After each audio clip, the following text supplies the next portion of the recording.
This series contains adult language and descriptions of graphic violence. Listener discretion is advised.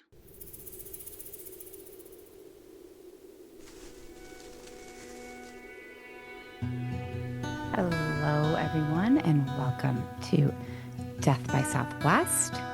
We are on episode 103. And today we are unraveling a haunting story from Glendale, Arizona, a case filled with red flags, missed chances, and a devastating outcome. This is the story of Kiera Bergman, a 19-year-old with big dreams, a heart for others, and a life that ended far too soon. So who was Kiera Bergman?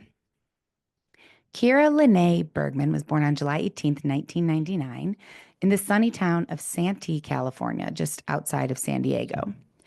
She was the first child to Kirsten, who had just gotten out of high school, but luckily she had very supportive parents, so she had some help in the early days of raising Kiera. From day one, Kiera radiated joy. She was giggly, bright-eyed, always smiling. She had a huge, infectious grin, and that grin stayed with her as she grew up in El Cajon, which is another suburb of San Diego, which is where her mom, Kirsten, moved and then met Kiera's stepdad, Chris. And soon after Kirsten and Chris met, they had another child, a little sister for Kiera named Brady. And Chris was a great stepdad. He, from day one, looked at and treated Kiera as if she was his own. I mean, she was his daughter. He was part of the picture from a very young age, and their bond just grew. They were a very close-knit family. In high school, Kiera stood out, not for being loud, but for being so authentic. She had lots of friends, and they all said the same thing, that she was just so genuine and so real. Her friends remember her as warm and funny and authentic. Kirsten had hoped that Kiera would get into sports, but Kiera was not interested in sports, and staying true to who she was a big part of who she was.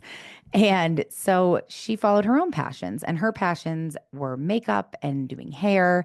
And she loved watching YouTube tutorials on makeup and practicing on herself and her friends. And that's what she really wanted to do with her life. So after graduation in 2017, Kiera enrolled in cosmetology school. She even earned a scholarship, and her dream was to one day be able to offer free haircuts to people experiencing homelessness, which is such a beautiful, beautiful thing. And that's a really great example of who she was, the kind of heart that she had. Sadly, by spring of 2018, Kiera's life would pivot in a way that no one saw coming. So, how did we get there?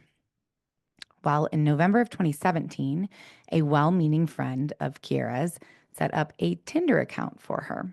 And it was there on Tinder that Kiera met John Christopher Clark, a 22-year-old who swept her off her feet with charm and lots of empty promises.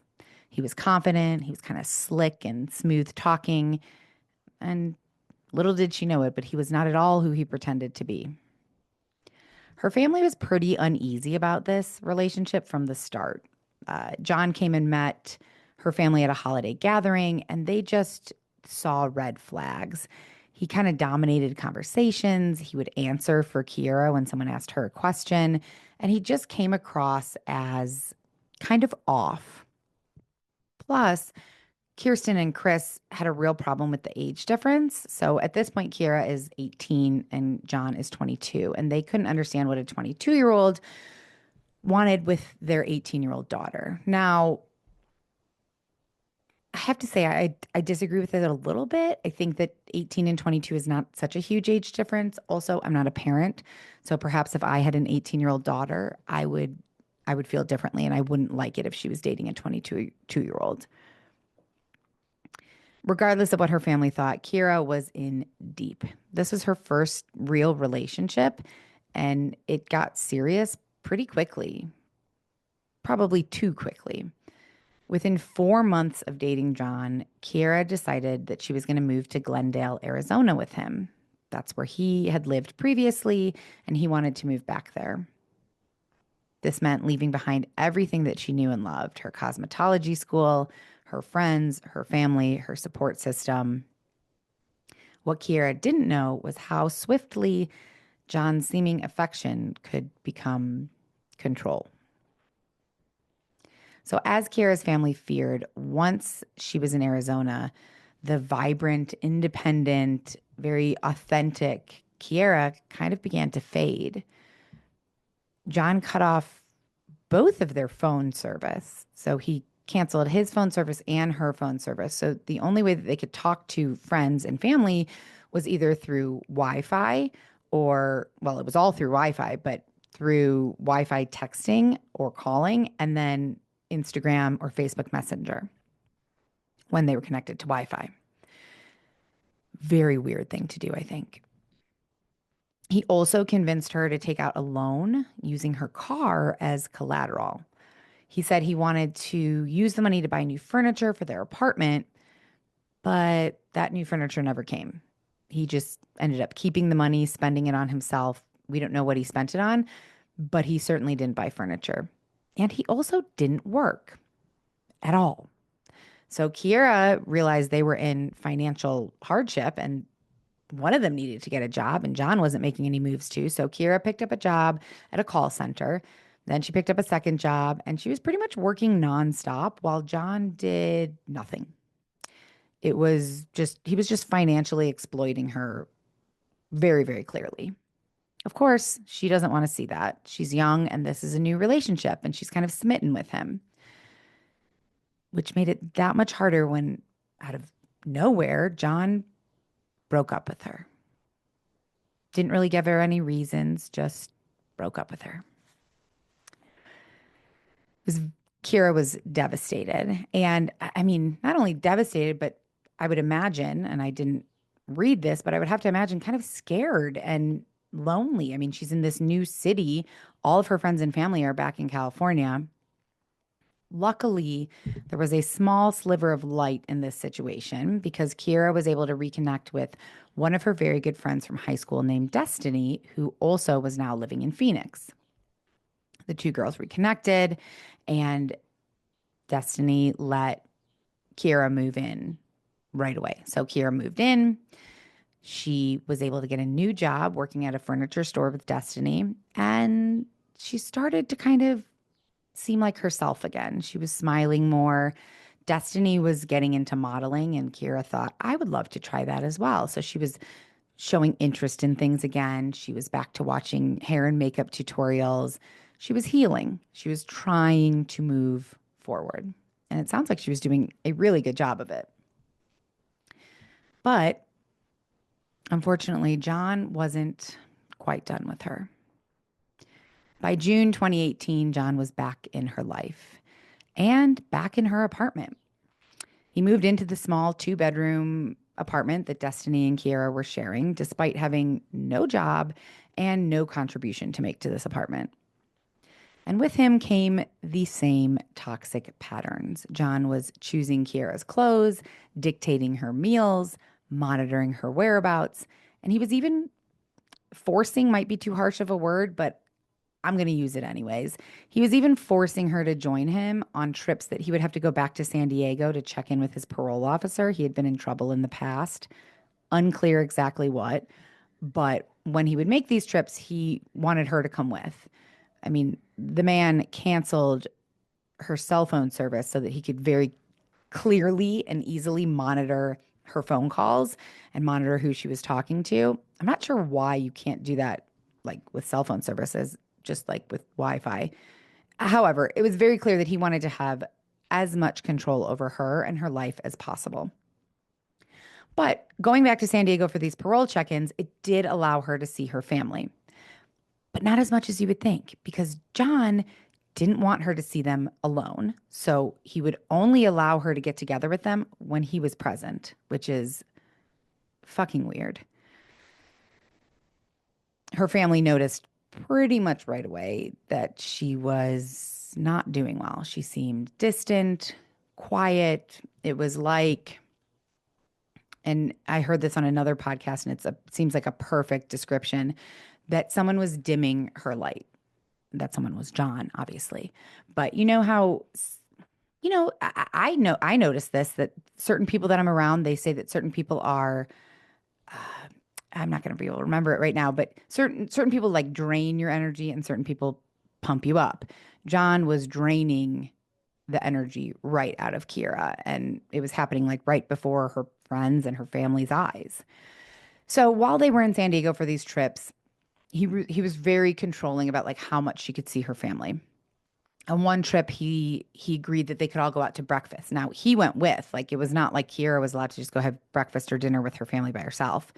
So one trip they had a breakfast. The next trip they'd have, you know, a lunch. And then one of the last trips that they made, they had a dinner with John, and Kiera went to dinner with her family. It would be their last dinner, sadly. They did not know this at the time. And unfortunately, it was a pretty awkward evening.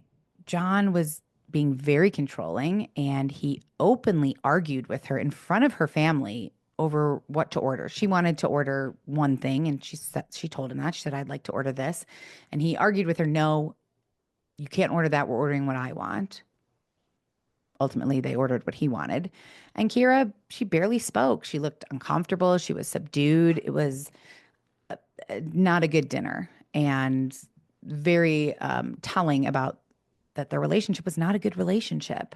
And her family was deeply saddened by this, distraught over this, what seemed to be a pretty unhealthy relationship. But what could they do? Kiera was an adult.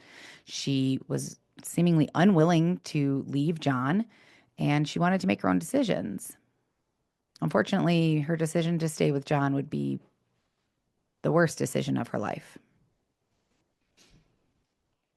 On August 4th, 2018, it was John's 23rd birthday. Now, Kiera had to work that morning at the furniture store, so he drove her into work. But she wasn't herself at work. She told a coworker she wasn't feeling well. She even possibly hinted that she might be pregnant. And at 10:26 a.m., she finally had had enough. She couldn't focus on work anymore, so she messaged John and said, "You need to come get me," which he did. And they went back to their apartment with Destiny, and things were tense. John was disappointed that Kiera hadn't planned more of a celebration for his birthday. He was also complaining about being jobless and their financial difficulties. And he even kind of talked about / threatened moving to Texas to stay with his aunt to take some of the pressure off of him in terms of like the job hunt and stuff, which, they'd been there for a minute at this point, and it didn't seem like he was hunting that hard for a job. Kiera had already got 2 jobs immediately, and then now this was her 3rd job that she had gotten. So he even got on a FaceTime call with his aunt while they were at the apartment and kind of not getting along. This call ended very abruptly after Kiera was upset that he was talking to his aunt about moving there because, well, rightfully so. She moved with him to Arizona. Now he's talking about leaving her. At 12:09 p.m., Kiera messaged Destiny asking what time she'd be home. And this would be the last message that felt like it really came from Kiera.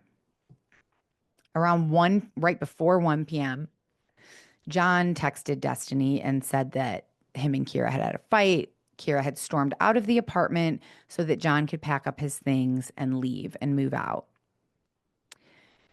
John then texted Kiera at 1:06 p.m. and said, "Where did you go?" And then at 1:54 p.m., I don't have the exact response, but a vague response came from Kiera's phone. It kind of referenced their argument, but it did not offer a location as to where she was. And then things got weirder. A few minutes later, texts from Kiera's phone. So John texted Kiera asking if he could borrow money, which seems like a really weird thing to do at a time like this when you just had an argument that was seemingly so serious that you're supposed to pack up your things and move out, yet you're going to ask to borrow money. Odd. But then texts came from Kiera's phone to John agreeing to let him borrow money from her and withdraw money from her checking account. And later that afternoon, he did just that. He pulled $500 in cash from her account and used her debit card to get gas in her car. So he's driving her car using her bank cards, but she's nowhere to be found. Later that afternoon, Destiny got a text from Kiera while Destiny was in the shower. And it read, "Girl, my phone is about to die, but I'm fucking done with John. I met this guy a couple days ago when I went to the store, and I asked him to come pick me up. So I'm just chilling with him at his house smoking." Destiny was pretty certain right off the bat that this was not Kiera. Kiera didn't like texting inherently. Like, she was known to kind of like hate texting. And when she would text, she would never send a text that was more than 2 lines long. And she had a tendency to abbreviate a lot of words because she was just kind of like annoyed by the whole idea of texting, which I'm sure that we can all relate to.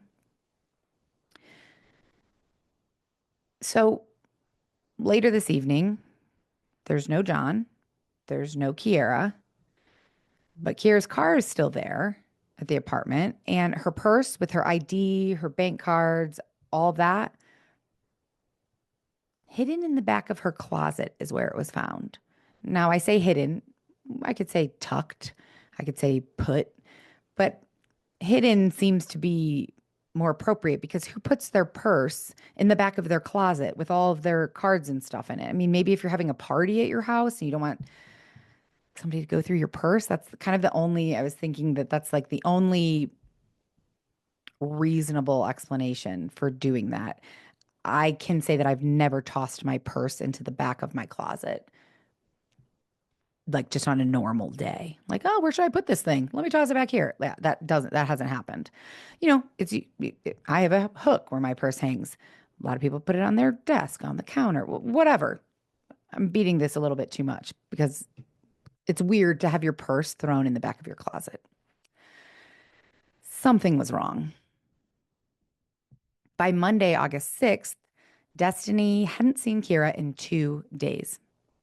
And when Kiera didn't show up for work on Monday, Destiny was worried because this is not like Kiera. Maybe she, would go out for a day or so. And Kiera did send that text that she was like with this guy she met at the store, which Destiny felt pretty certain wasn't Kiera, but it wasn't enough to, to call the police or anything at this point. But by Monday, when Kiera doesn't show up for work and she isn't answering her phone calls or messages, Destiny was like, this doesn't feel like someone who's just off having fun with like some new guy that they met. This feels like something is wrong. Something bad happened.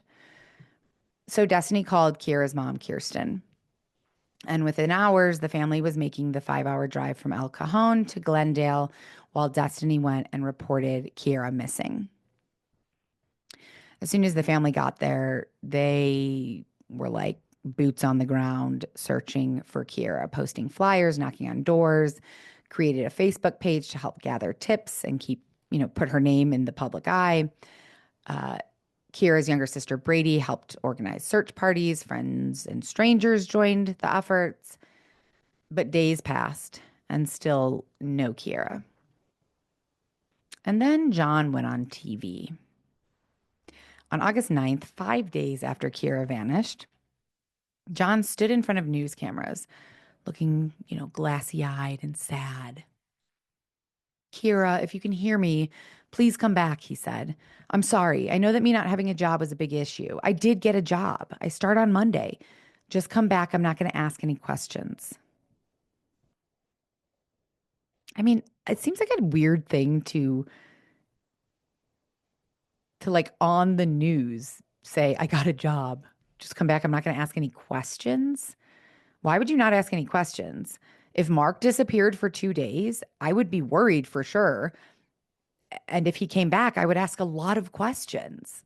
Definitely. I mean, look, I get the point. He's saying like if you've gone off with some dude or if you've done something that you think I'm going to be upset about, like I won't be upset. I get it, but it fell a little flat.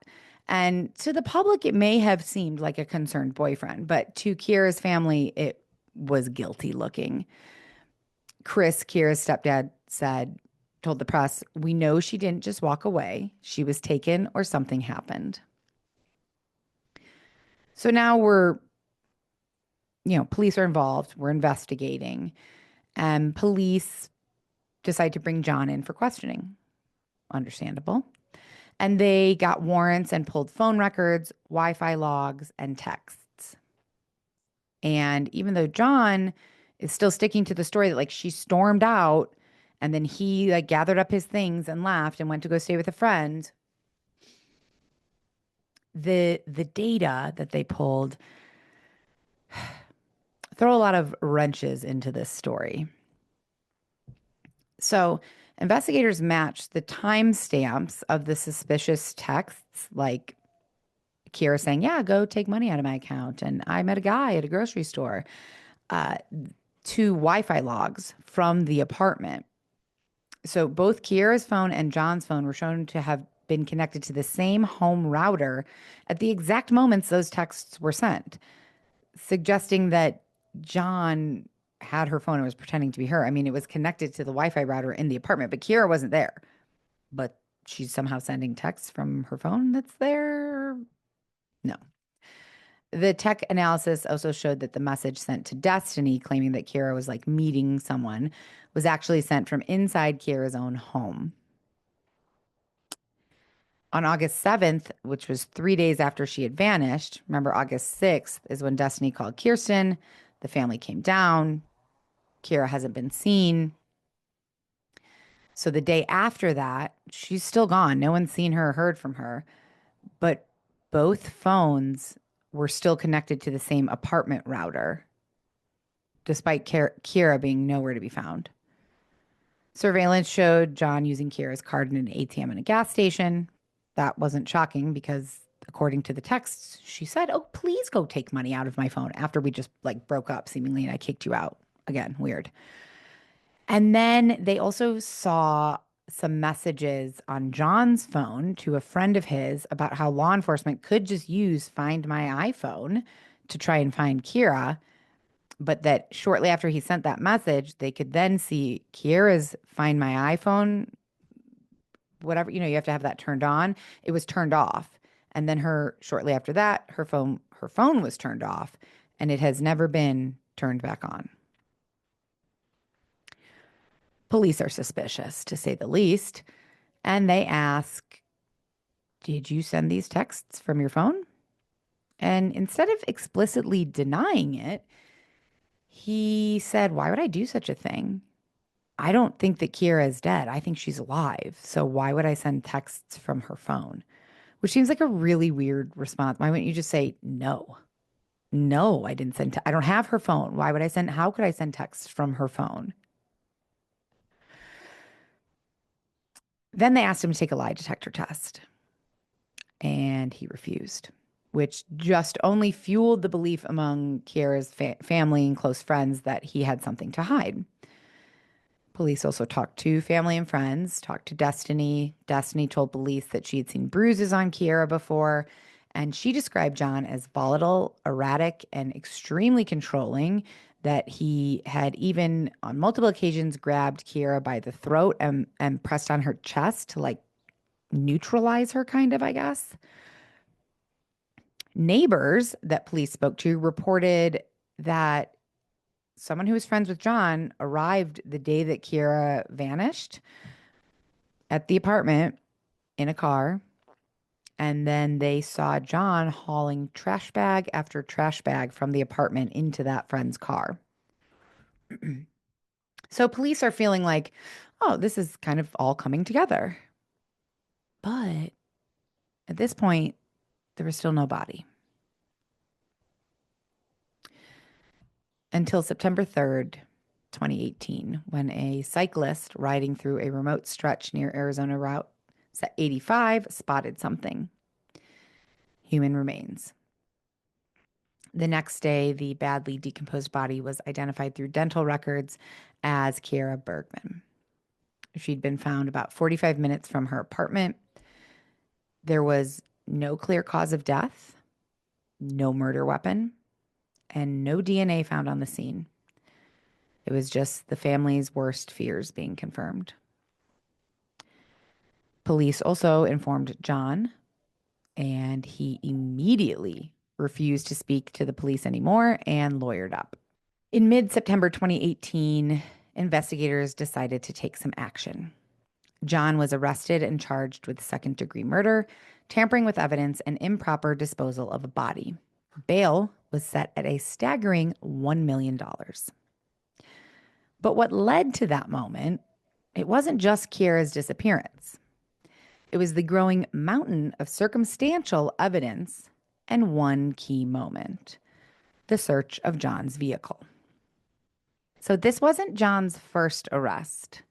On August 13th, just 9 days after Kiera vanished, police searched John's car. And they didn't find a murder weapon or any physical link to Kiera, but what they did find raised some serious red flags. They found a stash of personal ID cards, 20 California state IDs belonging to people completely unrelated to Kiera's disappearance or case, forgery tools and materials consistent with identity theft, and other documents suggesting that he was running scams and stealing people's identities. So he was arrested then on 22 counts of aggravated identity theft and 2 counts of forgery. Though he was released that same day, he was arrested again 4 days later on a $25,000 bond. And then once Kiera's body was discovered, that's when the murder charges came. Kiera's family felt a bitter kind of relief, I'm sure. Her mom, Kirsten, said, "I pray this opens young women's eyes to the dangers out there. I would hate for any other parent to go through this." But John is still insisting he is innocent. On social media, he posted a long defensive statement that I'm going to read to you. He says, "Me and Kiera have our ups and downs, but that's in any relationship. I love Kiera with all my heart and would never do anything to her or put her in harm's way. She left the house Saturday, August 4th, my birthday, because she was mad that I was contemplating going to live with my aunt in Texas. We messaged briefly after she left, and I was trying to get her back so that we could talk or find out where she went, but she didn't want to tell me. I called and messaged her all the remainder of Saturday and all day Sunday. I was also messaging her friend Destiny to see if she knew anything, and I was barely getting responses from her. Monday morning, when we saw that she was still not getting in touch with anybody and she was going to be missing work, I decided to call the police at that time. At that time, Kiera's friend Destiny told me that the day Kiera left, Kiera messaged her saying that she went to go chill and smoke with some dude. After we talked to the cops, I suggested for Destiny to call and tell Kiera's mom because I knew that she did not like me and I didn't want to raise the tension at that time. I've been nothing but open and honest with investigators and Kiera's family. However, I'm still being looked at from her family as having something to do with this. Her family is accusing me of being in the cartel or being a drug dealer, which is very ignorant of them to think of me. It hurt me so deeply that I was not able to attend Kiera's Vigil of Hope because her mom did not want me there. I tried calling the head detective for 2 days with no response. Then 2 days after Kiera's Vigil of Hope, I was abruptly surrounded by close to 20 tactical officers, handcuffed and then brought down to the station. They fully searched my phone, car, and where I was staying. They treated me like I was a suspect from the jump. With the day and age that we live in, with me being the black boyfriend of a missing girl in a half-white family, if the police even had a shred of evidence to say that I had anything to do with this, they would not have let me go. So to all of Kiera's family that still wants to look at me negatively, you better have this same energy when Kiera comes home because we will spend the rest of our lives together and I will not forget the way that you're treating me." Aggressive. Too aggressive. And look, if this guy didn't do it, I can understand him being frustrated, but also I feel like a normal human would think, well, they don't know where their daughter is. They're grief-stricken. I mean, just an unnecessary thing. And then also to post it on social media. Come on, dude. Give me a break. So he's portraying himself as the victim, wrongfully targeted, misunderstood, and mistreated. What he never mentioned in any of this social media post or any others was the texts that had to be sent by him from Kiera's phone. The $500 he took out of her account the day that they had a fight, the bruises that Destiny had seen on Kiera, the trash bags that he was seen carrying from Kiera's apartment the day that she vanished. Lots of issues here. So in September 2018, John was officially indicted by a grand jury for murder, tampering with evidence, and improperly disposing of Kiera's body. But the case, while emotionally devastating, no doubt, was legally a bit fragile. There was no cause of death, no murder weapon, no DNA evidence, and no eyewitnesses. John remained in custody for 18 months before being released on March 12th, 2020, under strict electronic monitoring. The judge cited serious issues with the handling of the case, prosecutorial delays and missed deadlines, and crucial evidence not being properly disclosed to the defense. And as a result, the initial charges were dismissed. This was clearly a gut punch to Kiera's family, but prosecutors were not ready to give up. So on May 14th, 2019, John was reindicted. Prosecutors were hoping to fix the flaws and bring him to justice. And the case resumed. Still, repeated delays and further mistakes plagued the proceedings. And in April 2020, a judge threw out the case again. This time, not just for lack of evidence, but because of the way investigators and prosecutors mishandled critical parts of the investigation, apparently. Finally, in August 2022, the trial reached a jury and they heard the case. Despite everything, the circumstantial evidence, the suspicious behavior, the text messages coming from the same home, the financial motive, the control, the manipulation, all of it, the jury returned with a not guilty verdict.